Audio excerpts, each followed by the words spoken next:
मेरी 22 साल की बेटी की शादी करवाने के बाद हमेशा की तरह मेरे पति मुझे गांव में छोड़कर शहर चले गए और मैं फिर से तन्हा और अकेली रह गई थी। पति बेटी की शादी करवाने तो कुछ दिनों के लिए आ गए थे, पर इतने सगे संबंधी और रिश्तेदार आए हुए थे कि मुझे उनके साथ अकेले वक्त बिताने का मौका नहीं मिला। कविता मेरी सौतेली बेटी है। मेरी बेटी का कॉल आया तो उसने कहा, माँ मैं बहुत अच्छी हूँ, इस शादी में बहुत खुश हूँ। मेरे पति मुझसे बहुत प्यार करते हैं और हर वक्त मेरे साथ ही गुजारना चाहते हैं। मुझे तो एक पल के लिए भी अकेला नहीं छोड़ते। मैं बहुत खुश थी कि मेरी बेटी को एक अच्छा घर तो मिला, क्योंकि उसकी शादी करवाने के चक्कर में हमने अपने खेत गिरवी रख दिए थे और अब कर्ज हमारे सर के ऊपर है। मेरे पति कहते हैं कि शहर में काम करके धीरे धीरे मैं यह कर्ज उतार दूंगा, पर जब शादी होकर मैं इस घर पर आई थी तो मैं सुमित की दूसरी पत्नी थी और उस वक्त मेरी बेटी मात्र 5 साल की थी, जिस वजह से उन्होंने दूसरी शादी की थी ताकि बच्ची का ध्यान रखने के लिए उसे माँ मिल जाए। मैं उस बिन माँ की बच्ची को तो अपनी बेटी की तरह ही पाला और उसे खूब प्यार दिया, पर मेरे पति ने शादी की पहली रात मुझसे जो कहा वह सुनकर तो मेरे आंखों से आंसू आ गए। उन्होंने कहा कि वह अपनी पहली पत्नी से बहुत प्यार करते थे, दूसरी शादी नहीं करना चाहते थे, लेकिन माँ ने उनके ऊपर दबाव डाला। जब से मेरे पति की पहली पत्नी की मौत हुई थी, मेरे पति शहर में ही रहने लगे थे और वहीं पर काम किया करते थे। गांव के खेत मेरे सास ससुर संभाला करते थे। मेरे पति को जब भी छुट्टी मिलती वह मेरे पास आ जाया करते थे, लेकिन जब वो चले जाते थे तो मैं तन्हा रात गुजारती थी और उनके प्यार के लिए तड़पती रहती थी। शादी के साल भर के अंदर ही मैं गर्भवती हो गई और मुझे एक बेटा हो गया। जब मेरे पति के बिना मेरा मन नहीं लगता था तो मैं उनसे कहती थी कि मुझे भी शहर लेकर चलिए, मैं आपके साथ रहना चाहती हूँ, यूँ अकेले मुझे अच्छा नहीं लगता। पर वह कहते कि शहर में इतने लोगों का खर्च मैं नहीं चला पाऊंगा, इसलिए बच्चों को लेकर तुम गांव में ही रहो ताकि उनकी पढ़ाई गांव में ही हो सके। हर महीने मेरे पति आते तो थे, लेकिन कुछ दिन रहकर ही चले जाते थे। ऐसे ही मेरी जवानी धीरे धीरे अकेलेपन में कट गई और अब मैं 38 साल की हो गई हूँ। मेरे पति उम्र में मुझसे 7 साल बड़े हैं। शादी के कुछ दिनों बाद ही मेरे पति ने मुझे कॉल करके कहा कि एक बड़ी मुसीबत आ गई है, मेरा काम चला गया है और मुझे कहीं भी काम नहीं मिल रहा। मैंने उनसे कहा कि आप फिर गांव में आ जाओ और खेती संभालो लो, पर मेरे पति ने कहा कि हमारे ऊपर बहुत कर्जा हो चुका है, अगर काम नहीं करूंगा तो यह कर्ज कैसे चुकाऊंगा और खेत भी हमारे हाथ से निकल जाएगा। 4 आदमी suspense story in Hindi, thriller story in Hindi, romance story in Hindi. मैंने कहा अब कविता की शादी हो गई है, क्यों ना मैं भी शहर में आ जाऊं और मैं लोगों के घर में काम कर लिया करूंगी। खाना बनाने या बर्तन सफाई का कोई भी काम मिल जाए जिससे हमारा यह कर्ज उतर सकता है। मेरे पति ने थोड़ी देर सोचने के बाद कहा, ठीक है, अगर तुम्हें काम करने में तकलीफ नहीं है तो आ जाओ, क्योंकि हमें हमारे खेत को बचाना होगा। अपने बेटे को सास ससुर के पास छोड़कर ही मैं शहर की ओर रवाना हो गई। पैसों की जरूरत को देखते हुए सास ससुर ने भी मुझे इजाजत दे दी थी। मुझे लगा काफी सालों के बाद अब मेरे दिल की मुराद पूरी होगी। काफी सालों से मैं अपने पति के प्यार के लिए तड़पती हूँ और अब मुझे वह मिलने वाला था। मेरा नाम सुमन है और मैं बेहद खूबसूरत हूँ। जैसा गोरा रंग वैसी खूबसूरत आँखें। जब मैं पति के पास पहुँची तो मेरे पति बहुत खुश हुए। मुझे पता है कि वह भी रात अकेलेपन में ही गुजारते हैं। शहर पहुंचकर कुछ दिनों के अंदर ही मुझे 2 घर पर काम मिल गया। मुझे लगा कुछ घर काम और मिल जाए तो अच्छे खासे पैसे आएंगे। गांव के मुकाबले शहर के लोग काम के अच्छे पैसे देते हैं। एक रात काम करने के बाद मैं अपने पति के साथ बातें कर रही थी, तभी बाहर बारिश होने लगी। बारिश बहुत तेज हो रही थी और रुकने का नाम ही नहीं ले रही थी। करीब रात के 11 बजे किसी ने घर का दरवाजा खटखटाया। मेरे पति ने सोचा कि इतनी रात को कौन आ गया होगा। जब मेरे पति उठकर दरवाजा खोलने गए तो हट्टे कट्टे नौजवान दरवाजे पर खड़े थे। 35 से 40 साल के बीच की उम्र होगी।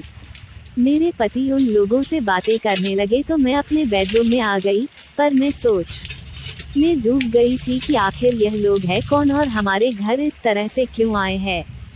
थोड़ी देर बाद मेरे पति कमरे में आए और कहे कि 4 लोग यात्री हैं और बारिश की वजह से बुरी तरीके से फंस गए हैं। एक रात के लिए घर पर शरण मांग रहे हैं, तो मुझे उन लोगों पर दया आ गई और कहा कि हमारे घर में एक ही गेस्ट रूम है, तो आप चारों को वहीं पर रहना होगा। मुझे तो अपने कानों से यकीन नहीं आ रहा था, मेरे पति 4 अनजान लोगों को इस तरह से घर में कैसे रहने दे सकते हैं। पर वो बहुत सीधे साधे हैं, लोगों पर जल्दी विश्वास कर लेते हैं। हो सकता है सचमुच ये लोग बारिश की वजह से मजबूर हो। हमारे इस घर पर इतना कीमती सामान तो नहीं है कि चोरी करने आए होंगे। मेरे पति ने कहा कि यह लोग बहुत भूखे हैं, कुछ खाना बना दो। मैं रसोई में जाकर खाना बनाने लगी। जब मैं खाना बनाकर उन्हें देने आई तो वह चारों लोग मेरे ऊपर निगाह बनाए रखे थे। मैं एक लाल मैक्सी में थी। मुझे बहुत ही अजीब लग रहा था, क्योंकि कभी किसी मर्द ने मुझे ऐसे नहीं देखा। मेरे पति मुझे अपनी पत्नी तो मानते हैं, पर वह अपनी पहली पत्नी से बेइंतहा मोहब्बत करते थे। वो उसके बचपन का प्यार है। वो सुनीता के साथ ही बड़े हुए। दोनों के बीच में प्यार हुआ और पूरा गांव इस बारे में जानता है, क्योंकि वह खेतों के बीच अक्सर घूमा फिरा करते थे। लेकिन धीरे धीरे जैसे ही सुनीता जवान होती गई तो उसके पिता ने सुमित से मिलने नहीं देते थे। कहते थे कि तुम जवान हो गई हो, ऐसे तुम सुमित के साथ घूमोगी तो तुमसे शादी कौन करेगा। लेकिन फिर सुमित उसके लिए रिश्ता लेकर आए तो सब लोग मान गए और उन दोनों की शादी हो गई और एक बच्ची भी हो गई। पर वह बीमार पड़ गई और चल बसी। मेरे पति उसकी मौत से उभर नहीं पाए। मुझे कहते, मैं तुम्हें पत्नी का हक तो दूंगा पर प्यार नहीं कर पाऊंगा। कभी कभी मुझे अपने पति पर बहुत गुस्सा आता कि सिर्फ एक बच्ची को पालने के लिए उन्होंने मेरी जिंदगी खराब क्यों कर दी। आखिर मैं भी तो एक औरत हूँ, मुझे भी प्यार की जरूरत है। मुझे कोई ऐसा मर्द चाहिए था जो मुझे दिल से चाहे। मेरे पति तो बस मुझे एक जिम्मेदारी ही समझते हैं, लेकिन आज पहली बार कोई मर्द मुझे ऐसे देख रहा है, वो भी एक नहीं 4-4। मेरे दिमाग में अजीब अजीब ख्याल आने लगे। मैं खाना देते ही अंदर कमरे में आ गई, क्योंकि ना जाने यह लोग कौन है। मैं कमरे के अंदर से देखी उन लोगों ने शराब की बोतल निकाल ली है। काफी महंगी शराब थी, तो मेरे पति भी काफी खुशी खुशी पीने लगे।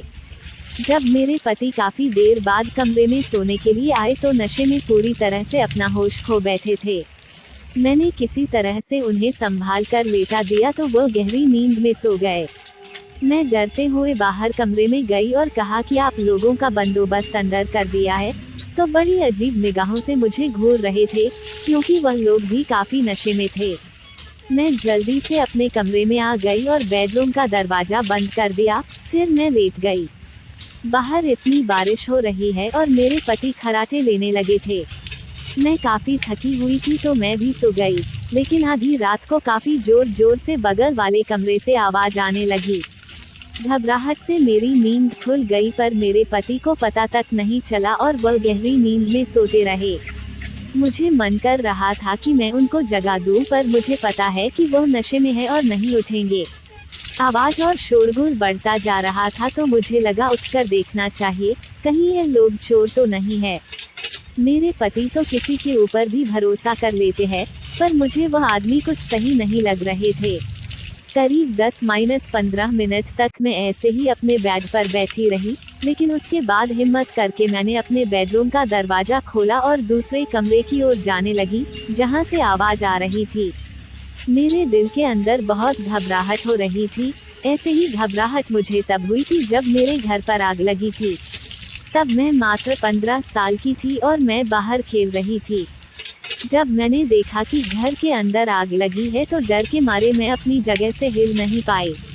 मैं आसपास के घरों से किसी को मदद के लिए नहीं बुला पाई, जैसे लगा कि मुझे लकवा मार गया हो। इधर से मैं बिल्कुल भी अपनी जगह पर जमकर खड़ी रह गई और मेरा घर मेरी आंखों के सामने जलकर खाक हो गया, जिसके अंदर मेरे माता पिता थे। हमारा एक ही कमरे का मकान था। रात के वक्त जब मेरे पापा माँ के पास आते तो मुझे बाहर निकाल दिया करते थे। उस वक्त मुझे समझ नहीं आता था कि मुझे वह लोग बाहर क्यों निकाल देते हैं, लेकिन बड़े होने के बाद मुझे समझ आ गया। जब मैं छोटी थी तो डरी सी इसी जगह पर खड़ी रहती थी और मेरे हाथ पांव कांपते रहते थे। अंदर से कभी कभी आवाजें भी आती थी, पर मैं कभी भी अंदर नहीं गई, क्योंकि मेरे पापा ने मुझे साफ साफ कह दिया था, जब तक तुम्हें बुलाया ना जाए तुम बाहर खड़ी रहना। ठंड हो या गर्मी वो मुझे बाहर निकाल देते थे और कभी कभी तो काफी देर तक मैं इस तरह खड़ी रहती थी और उस रात भी मैं खड़ी रह गई जब वो घर जल रहा था। जब आसपास के लोगों को पता चला वह आए तो देखे घर पूरी तरीके से जल चुका है। उन्होंने उसे बुझाने की कोशिश तो की पर मेरे माँ पापा बिल्कुल जल चुके थे। गांव के लोगों ने मुझे ही इसका जिम्मेदार ठहराया क्योंकि मैं मदद नहीं मांग पाई थी और एक ही जगह पर खड़ी रह गई थी। मैं अनाथ हो चुकी थी और मेरे मामा मामी मुझे अपने साथ लेकर चले गए थे, पर उन लोगों ने मेरा जीना दुश्वार कर दिया था। मेरी मामी मुझे घर का सारा काम करवाती थी और कोई भी गलती होती तो मुझे मारा पीटा करती थी। अब 18 साल होते ना होते मेरे लिए लड़का ढूंढने लगी थी, पर लड़का दहेज मांगता जिस वजह से मेरी शादी नहीं हो पा रही थी। मेरी मामी ने कह दिया था कि शादी में एक पैसा भी खर्च नहीं करूंगी क्योंकि यह मेरी सगी बेटी नहीं है, जरूरत पड़ेगा तो घर से धक्के मारकर निकाल दूंगी। मेरे मामा भी कुछ नहीं कहते, ऐसा लगता कि मजबूरी